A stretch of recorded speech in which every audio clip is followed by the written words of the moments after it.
Some top scientists have released a report now on the danger that climate change poses for the entire world. United Nations Intergovernmental Panel on Climate Change is calling it Code Red for humanity and says wild weather events seen around the world will only worsen. WCPO 9 News reporter Taylor Nimmo explains you may have seen the evidence of this Code Red in your own home.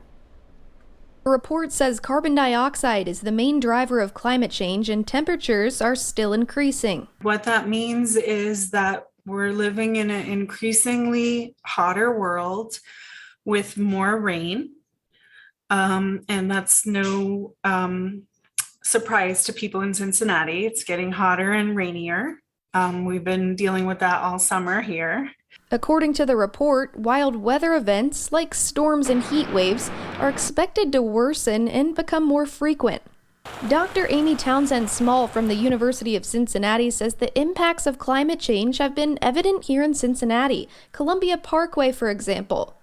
Increased rain is destabilizing the hill slopes in Cincinnati and making it more and more dangerous to drive on roads that are underneath a hill.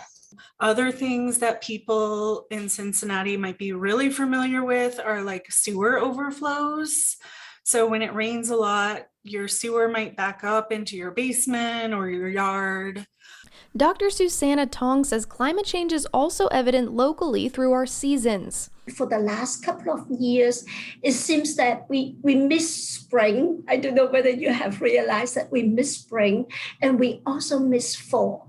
It seems that the onset of summer is so fast. The report comes 3 months before a climate conference in Scotland. Climate scientists, it hasn't told us a lot of things that we didn't know, but I think the language in the report is starting to be stronger and stronger. She says Cincinnati is taking action. Our city is actually at the forefront of trying to do things about climate change and use renewable energy. So I think that Cincinnati is trying to do something about it, which is great. Taylor Nimmo, WCPO 9 News.